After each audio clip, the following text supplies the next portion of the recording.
Healthy Entertainment and Leisure. You will hear a talk by Professor Louise Hardwick, a world expert in teenage health. Listen to Louise as she discusses important issues in the modern world of entertainment and leisure. I'm often asked about the impacts of modern technology on teenagers. This is because there are a number of parents who are concerned about the rising levels of addiction to forms of entertainment such as computer games and the internet. The main message I have for these parents is that the bodies and minds of teenagers are still developing very rapidly, so it is important to provide a wide range of experiences to people at this age. In other words, teenagers must be able to experience many forms of entertainment and leisure, not just one. Take sports for example. Teenagers who play sports, such as football or baseball, are learning a range of skills that will be helpful for later life. They are developing the skills of communication, teamwork, responsibility, and decision-making. Clearly, these are good skills for them to learn. Then, of course, there are benefits of physical exercise.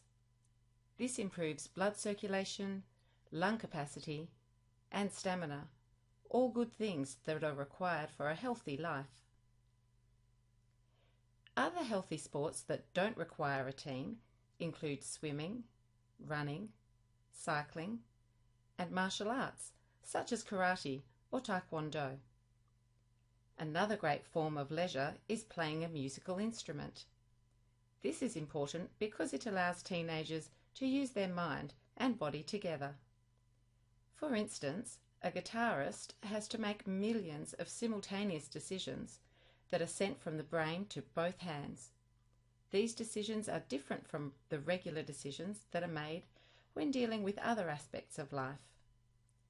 By doing one or more of these activities on a regular basis, teenagers are developing healthy patterns that should continue into adulthood. On the other hand, some teenagers spend way too much time in front of screens. By this I mean television screens, computer screens, and mobile phone screens.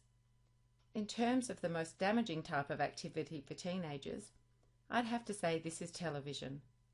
This is because teenagers who are watching television are often just shutting off their brains. They become passive and unengaged. While this might be okay for a short time, it becomes a major problem if this pattern continues into later life. Computer games, often played on mobile devices such as tablets and phones, can also be damaging if teenagers are spending too many hours at a time doing this. In fact, I've heard about some health problems developing because youngsters are spending up to 12 hours a day playing games. This is having a negative impact on eating habits and social relationships.